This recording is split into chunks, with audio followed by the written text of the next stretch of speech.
In part 2 of this week, let's get back to emotional and mental intelligence, one of my favorites. As we've talked about, being present, being aware, and understanding our thoughts and feelings right now is so crucial to our well-being.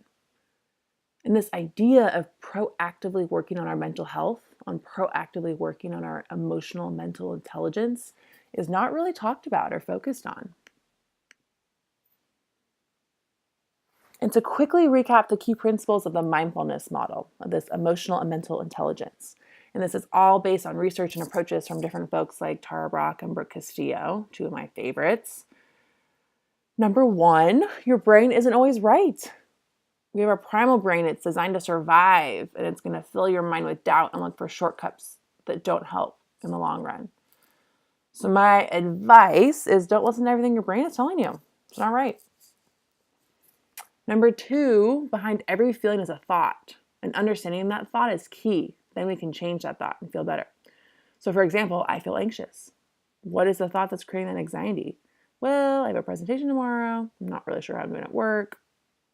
Or maybe I feel sad.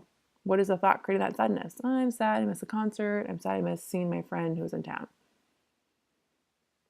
Number three, this takes time. Change takes time. Be patient. Be loving to yourself and keep practicing. It can take months to form new pathways in our brains. And number four, it's never going to be 100% perfect. The goal is to feel better 85% of the time. That's really what I found to work very, very well for me. Is that it's never going to be 100% perfect, but I can get pretty close to that, which is pretty awesome. So before we dive into today's mindfulness focus, let's reflect on the mindfulness homework. So there's a big new tool that we learned last week that hopefully you got the chance to try out. How did meeting your guru go? How did meeting your 80-year-old self? Take a few minutes to write down how it went and how you're going to access your 80-year-old self in the future.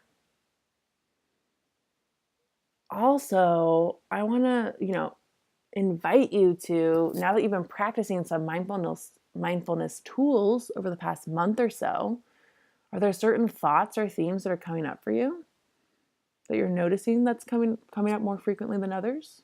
For example, I always hate on my abs. Like, I hate on my abs. Or, I have a tendency, I'm noticing I have a tendency to snack when I'm bored and I'm actually not that hungry. But those chocolate covered almonds look really good. Or I get really nervous before a certain client meeting. I'm really worried it won't go well. Or another common thought could be, or feeling could be, I find I feel guilty if I don't exercise hard enough or if I skip a workout for the day.